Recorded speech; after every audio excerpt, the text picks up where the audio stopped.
MKS NEET Coaching Center, KGF. We conduct an online crash course for NEET 2021.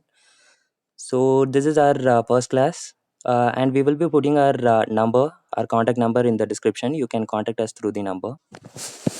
Our today's topic is sexual reproduction in flowering plant.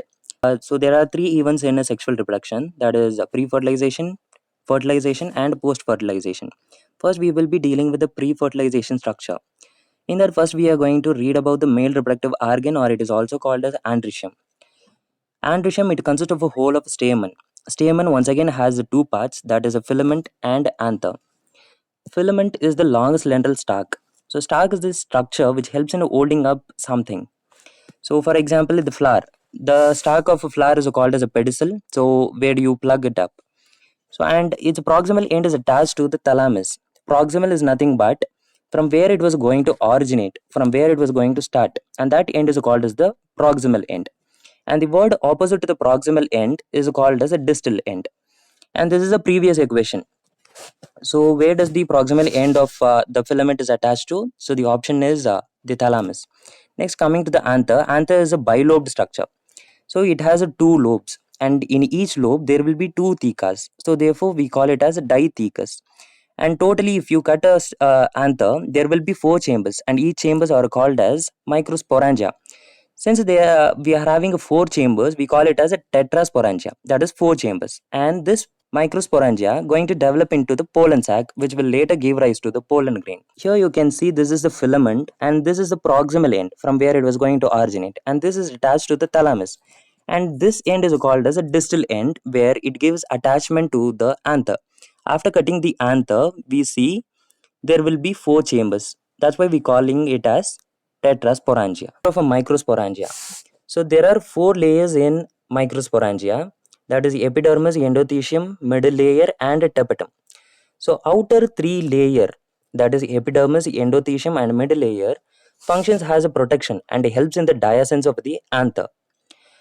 And the innermost layer is called as a tapetum, which is a previous equation. They might ask you what is the function of a tapetum. So for the tapetum helps in nourishing the pollen grain. And callus is a sugar that are present in the innermost layer. The cells possess a dense cytoplasm. Cytoplasm is the fluid compartment of the cell. So they have a rich cytoplasm in them. Generally, they have more than one nucleus. That is, they are polyploidy. Anther is young.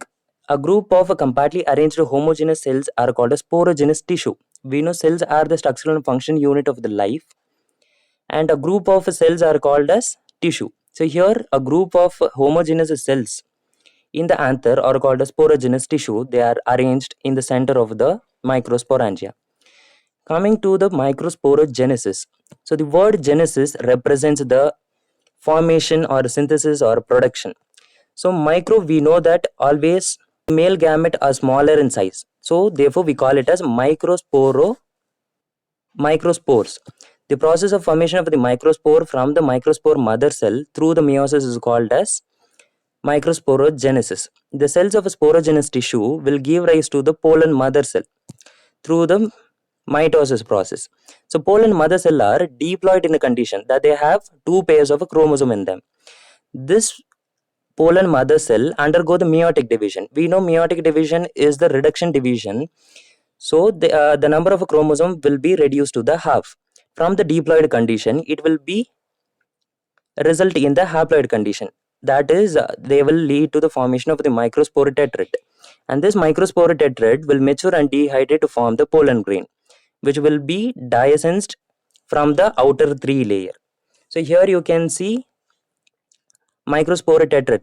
Why we call it as microspore tetrad? Because they have four cells in them. So next, coming to the pollen grain. Pollen grain represent the male gametophyte. Even this is a previous year question.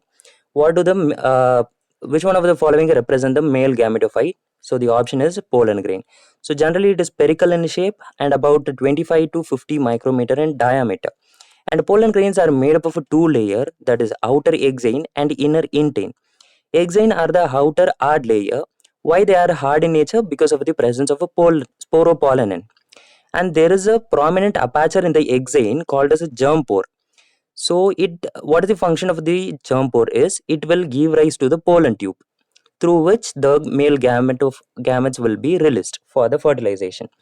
And intestine, it is a thin and continuous layer. It is made up of cellulose and pectin. Even this is a previous equation. What is the function of germ pore? So our option is it give rise to the pollen tube. Next, we are going to deal with the important topic, that is poropollenin. No enzyme can degrade it. It is the most resistant organic material known. It can withstand a high temperature and strong acids and alkalis. Pollen grains are well preserved as fossils because of the presence of sporopollen. All of these has been asked as the question in NEET. So each point is important in this. When the pollen grain is mature, it contains two cells, that is vegetative cell and generative cell. Vegetative cell are bigger in size and they have abundant food reserve material, and they have large irregular shaped nucleus in them. Coming to the generative cell, they are smaller in size, floats in the cytoplasm of the cell, and they have a spindle shaped nucleus with a dense cytoplasm. So next we are going to deal with the important topic again, that is in angiosperm 60% of pollen grain shed at two celled stage. What is this two celled stage is? They have one vegetative and one generative cell in them. So we know in case of angiosperm, always it is double fertilization which was going to take place. Here, even if the pollen grain shed at a two celled stage, after reaching the surface of the stigma, this generative cell was going to form two male gamete.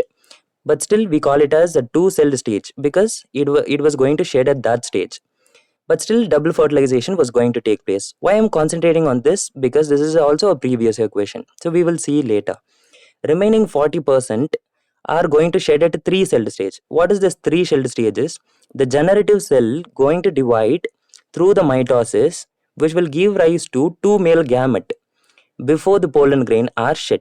That is, they will be having two male gamete plus one vegetative cell.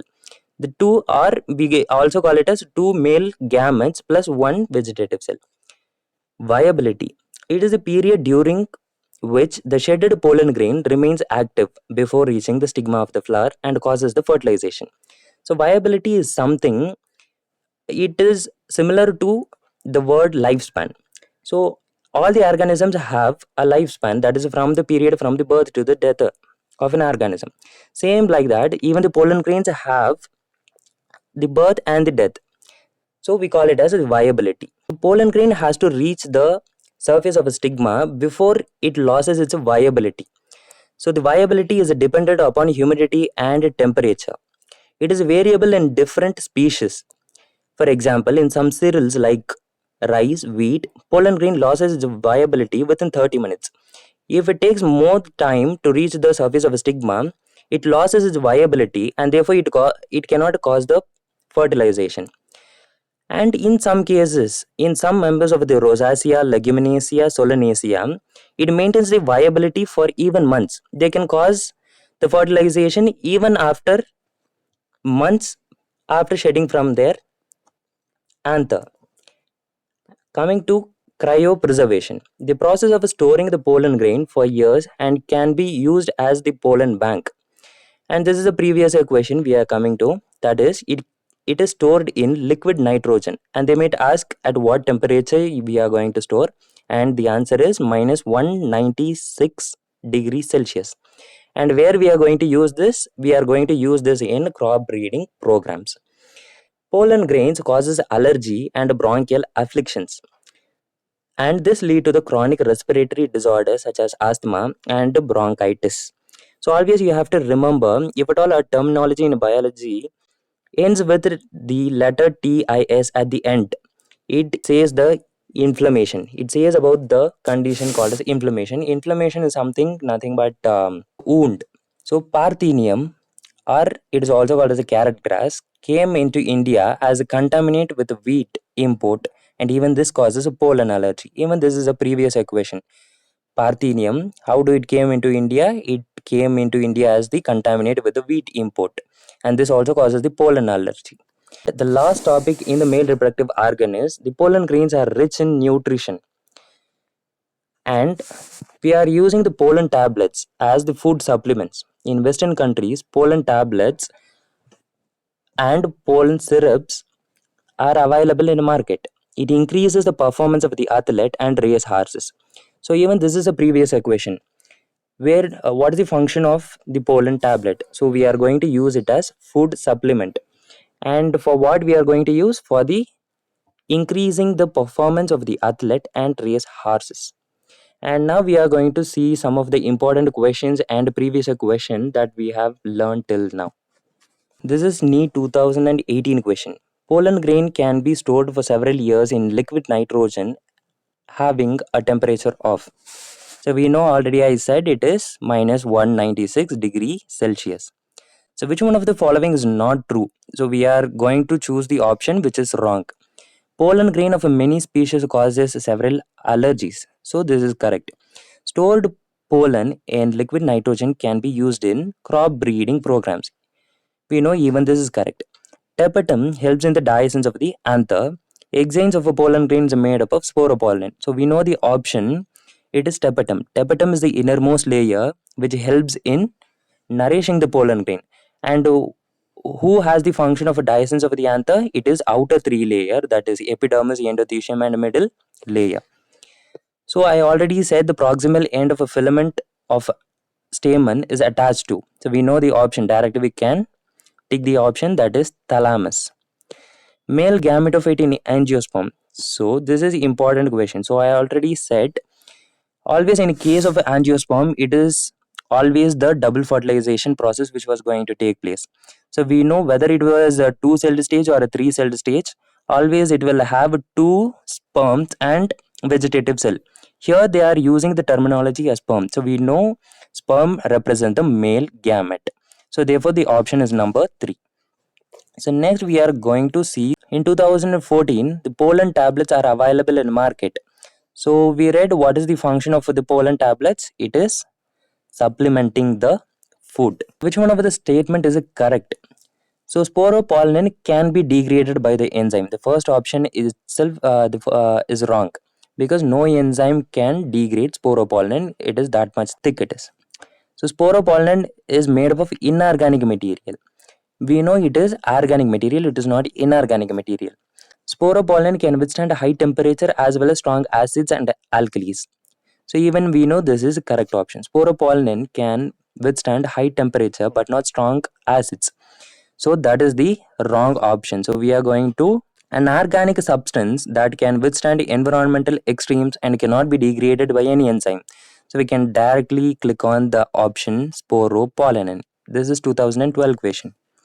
So what is the function of a germ pore? We said germ pore, it is the prominent aperture which is present on exine of the pollen grain. So what is the function of the germ pore? It is initiation of the pollen tube through which the male gametes are going to reach the ovule and causes the fertilization. So which one of the following is wrong?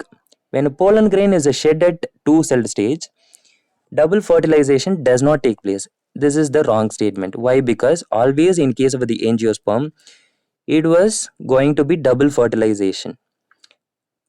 So the option is number 1. We are going to look at some other options like vegetative cell is larger than generative cell. We know it is the correct one.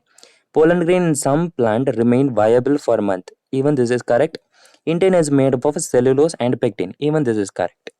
Okay, thank you for watching the video, and we will be posting many more videos based on the NEET.